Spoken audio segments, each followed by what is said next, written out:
21শে November বিশ্ব fishery দিবস। সমগ্র দেশের সাথে রাজ্য দিনটি পালন করা হয়। বিশ্ব ফিশারি দিবস উপলক্ষে মৎস্য দপ্তরের উদ্যোগে রাজধানীর মুক্তধারা অডিটোরিয়ামে এক অনুষ্ঠানের আয়োজন করা হয়।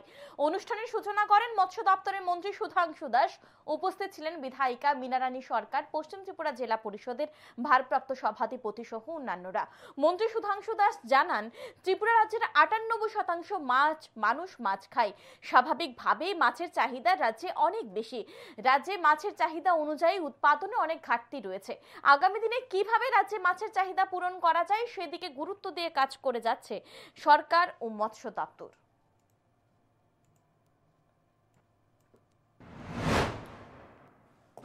আজকে আন্তর্জাতিক ফিশারি ডে।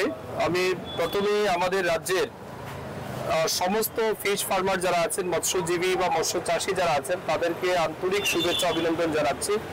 আজকের দিনটি সেই সমস্ত মৎস্যজীবীদের স্মরণ করার দিন, যাদের কঠোর পরিশ্রম এবং প্রতিনিয়ত তাদের পরিশ্রমের ফলে আমরা আমাদের রাজ্যে যারা আমরা মৎস্য আহারকারী যারা আছি বা আমরা যারা সাধারণ নাগরিক আছি, যারা আমরা মাছের যোগান পাচ্ছি, এবং মাছ আমাদের রাজ্যের প্রধান খাদ্য, যেখানে প্রায় 98% লোক মাছ খায়।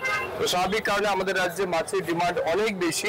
তো আমরা চাইছি, আমাদের ফিশারি ডিপার্টমেন্ট প্রতিনিয়ত চেষ্টা করছে যাতে আমাদের রাজ্যকে মাছ চাষে স্বয়ংসম্পূর্ণ করা যেতে পারে বা আমরা করতে পারি। তার জন্য আমাদের ডিপার্টমেন্টের প্রয়াস চলছে।